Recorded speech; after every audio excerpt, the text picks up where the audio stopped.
Oi, pessoal, estamos aqui com o Theo. Alô? Eu sou o Rodrigo Tavares e a gente está aqui com uma convidada super especial, que é a diretora professora Lúcia. Oi, gente. Acho que já é boa tarde para todos. É um prazer eu estar aqui conversando com vocês. Bom, como a nossa temporada é de oceano, tudo, já tenho uma pergunta para falar para você. O que você acha da poluição dos mares, dos oceanos, etc? Eu aprendi essa temporada que a gente tem se debruçado mais no tema oceanos por conta de ser o tema da nossa Feira de Ciências. Eu aprendi muito mais, porque eu tinha a tola impressão que quando falava em poluição do mar, que era esse lixo que a gente vê quando a gente vai para a praia, que a gente tem o privilégio de morar em lugar que tem praia, a gente vê aquele saquinho de lixo, um saquinho de plástico, você vê a garrafinha, e a gente acha que esse é o lixo. Mas o lixo é só uma parte da poluição dos oceanos, né? Nós temos a poluição dos oceanos com os resíduos dos navios, com o petróleo que a gente extrai do fundo do mar, ele também acaba poluindo os nossos mares. E eu descobri uma coisa que nós temos no mundo, né? Vários mares, mas é um oceano só, é um único oceano. E nós temos ilhas de microplásticos espalhados por esses oceanos. São ilhas enormes, a maior delas é 3 vezes o tamanho da França.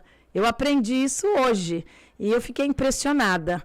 E também esse plástico que a gente joga, que a gente acha que ele uma hora vai desaparecer, o que está acontecendo? Eles vão se diluindo, mas eles não somem. E agora nós estamos, os pesquisadores já acharam microplásticos nos peixes, que é o que acontece. A gente come esses peixes, então já acharam, inclusive, em placenta, microplásticos. Então a gente tem que tomar cuidado, pensar muito antes de qualquer ação nossa de descarte de lixo. Né? Não só a gente, o ser humano individual, mas também como os governos, né? Sim. Mas quando você estava na praia, você já presenciou alguma pessoa poluindo o mar, assim, fazendo alguma coisa em relação a isso? Eu já, muitas vezes, muitas mesmo. E quando eu era um pouco mais nova, a gente é mais corajosa. Quando a gente vai ficando mais velha, a gente vai ficando assim, mais medrosa, sabe? Eu vou arrumar uma briga, não. Mas uma vez eu fiz uma coisa com uma pessoa. A pessoa tomou água, não era água, era uma cerveja. Falar a verdade, era uma latinha de cerveja. Estava assim na minha frente. Ela acabou a latinha de cerveja e jogou assim no chão. Aí eu fui lá, peguei a latinha de cerveja, chamei a pessoa assim, falei, moça, olha, acho que você derrubou isso sem querer. E devolvi para ela. Ela ficou bem sem graça, bem sem graça. Mas a gente vê todo dia, toda hora isso acontecendo. Com maço de cigarro, com água, tampinha, mesmo lixo. Às vezes a pessoa está comendo uma bala, ela abre a bala e joga no chão. Aliás, aqui na escola a gente vê isso às vezes, infelizmente. Você considera uma pessoa assim que combate essa poluição, que ajuda contra isso? Eu acho que eu podia fazer mais. Mas eu acredito que eu faça isso. Eu sou daquela chata em casa que tem o lixo separado, brigo quase todo dia com o marido que ele tem preguiça de separar o lixo. Eu falo, Márcio, esse daqui é no lixo limpo, esse aqui não é, esse aqui é orgânico, separa. Aí ele fala, ai, pelo amor de Deus. Então, assim, é uma cultura difícil, que é trabalhosa, a gente sabe disso.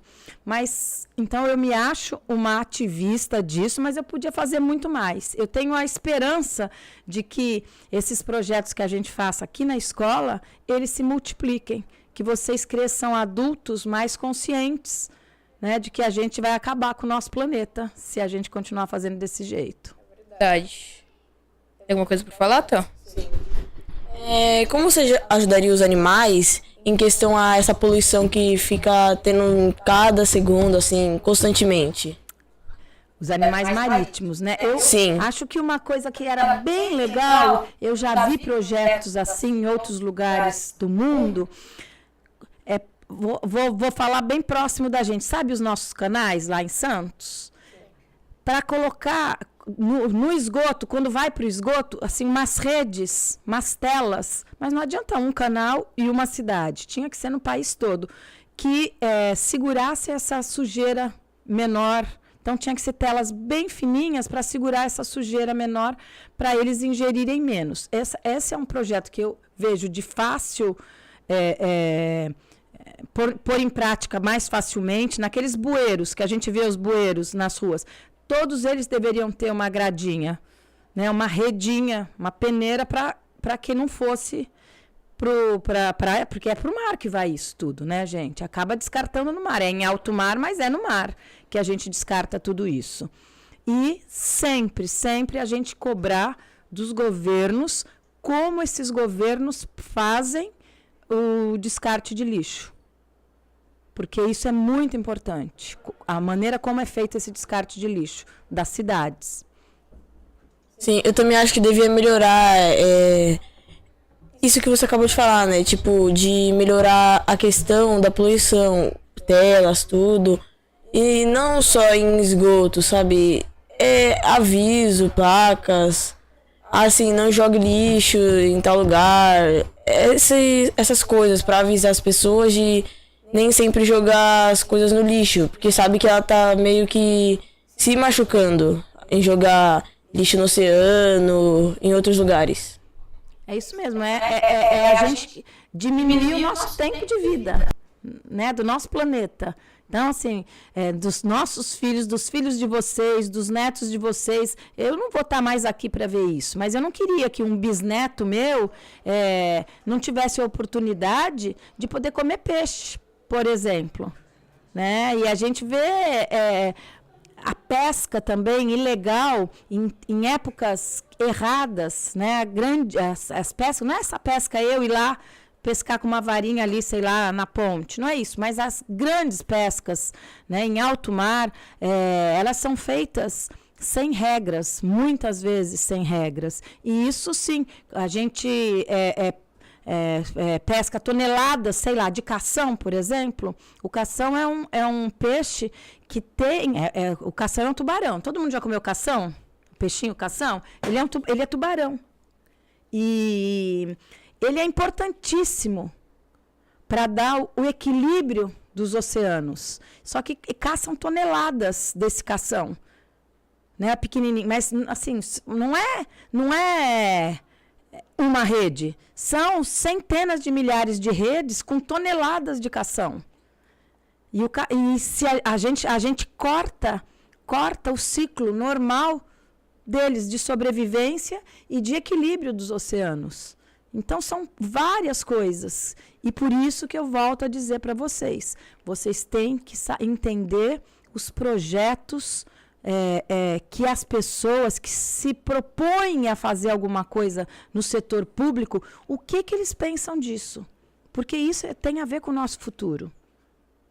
É importantíssimo a gente estar atentos a isso. E vocês que são essa geração mais nova, né, estarem atentos a isso, não esperar ficar mais velho para começar, isso é quando eu for adulto. Não é quando for adulto, é agora que vocês têm que fazer isso. Eu vi uma pesquisa que daqui a uns anos vai ter mais lixo no oceano do que peixe. E só de pensar que nas minhas gerações seguintes, não vai poder comer mais peixe, não vai poder fazer um monte de coisa, o mar vai estar todo poluído. Talvez as marés vão encher de acordo com o aquecimento global também. Vai ficar muito ruim com essa geração que a gente está tendo de muitos poluentes.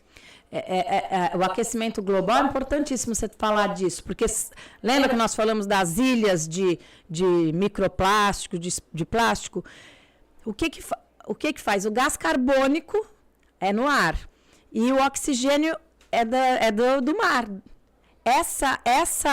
Essas ilhas impedem que faça isso, que o gás carbônico desça para o mar e o mar solte oxigênio para o ar. E isso também está gerando o aquecimento global. Então, é tudo, um de mão dada com o outro. É uma grande corrente. A gente não pode soltar a mão de ninguém nesse momento para que a gente possa salvar o planeta. E a gente não vai ter um ar muito bom, porque a maioria das plantas que fazem o oxigênio são as algas. E depois vai estar tudo poluído e não vai ter mais algas. Então o oxigênio vai ficar muito escasso. É isso mesmo, as algas vão morrer, que elas estão no fundo do mar, elas que fazem esse processo de liberação de oxigênio, pega o gás carbônico e joga o oxigênio para a gente. Com o lixo em cima, não consegue fazer isso, não entra a luz e não entra, e esse processo não se dá.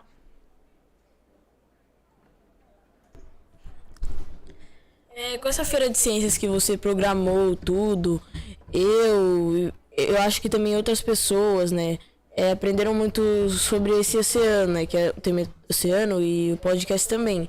Então acho que todo mundo, como posso dizer, aprendeu muito com essa feira de ciências sobre não jogar lixo, o melhor para combater isso. E eu acho que não só a gente devia aprender isso como tá tendo na nossa escola, como as pessoas de fora também. Com certeza. Olha, eu sempre sonhei com educação porque eu acredito que educação transforma. É através da educação que a gente transforma pessoas, as pessoas transformam as cidades transformam os estados e os estados transformam o país. E vai ser só através da educação. E a nossa escola tem uma característica assim de ser sempre de vanguarda. A gente está sempre à frente das coisas, porque nós temos uma equipe que se predispõe a estudar muito e está sempre de olho no que vem aí. E esse podcast de vocês é uma prova disso, como a escola está à frente das coisas, como a nossa escola está. Esse é o jeito que eu tenho a esperança que em pouquíssimo tempo a educação se volte e enxergue isso. Vocês, a cabeça de vocês, o cérebro de vocês, dessa geração que está aí, ela trabalha de forma diferente do que trabalhava o meu cérebro na minha geração. Isso não quer dizer que é melhor ou nem pior, mas a gente tem que estar atento que é de maneira diferente. E vocês precisam disso, de inovação, para fomentar dentro de vocês esses saberes que vocês têm, essa vontade de aprender. E é só através desse movimento criativo. Ontem, a escola, não sei se vocês perceberam, assim, o período da manhã até umas 3 horas, parecia que estava passando um furacão aqui pela escola. Era cada um de um lado, vocês falando, o outro a tesoura, um emprestando para o outro as coisas, um ajudando o outro a montar as coisas. E apesar de sair daquele na programação do dia a dia, eu acredito totalmente que é assim que vocês aprendem de verdade. Aquela sala de aula, que a gente fica sentado, todo mundo escutando um professor falar, já era. E se Deus der força para mim, e se a gente tiver pessoas que tenham consciência da importância da revolução que é a educação, a nossa educação, o sistema de educação vai mudar. A gente vai conseguir fazer muito mais essas coisas para vocês aprenderem e muito menos aquela sala de aula engessada daquele jeito que lá no século XIX já era assim. Nós estamos no século XXI. A gente precisa mudar. Sempre a gente aprende só estudando, na frente do professor, tudo. Às vezes com exemplo bobo, assim, uma brincadeirinha, aprende mais do que você olhando pra frente da tela, assim, do professor falando ou passando um vídeo. Às vezes uma brincadeira é um exemplo bobo, você consegue aprender mais fácil do que o professor tentando fazer um exemplo mais complexo, assim. Exatamente isso. O papel do professor não vai deixar de existir nunca. Porque se não tivesse, por exemplo, a professora Bruna orientando vocês, esse podcast eu tenho certeza que não sairia desse jeito. Então, o professor cada vez mais vai ser um orientador, né? E um fomentador desse conhecimento que vocês têm. É esse o papel dele. Ele não vai mais falar assim, olha, hoje nós vamos falar sobre oceanos. Então, abre aí o caderno, vamos escrever quantos oceanos, como se deu, como começou. Não vai mais poder ser assim. Porque o cérebro de vocês não aprende mais assim. Aprende desse jeito. Isso que vocês aprenderam pesquisando, montando o podcast e tendo um monte de saberes junto, né, no meio de fazer isso. É isso que vai ficar. E eu tenho esperança que cada vez mais a gente vai conseguir fazer isso.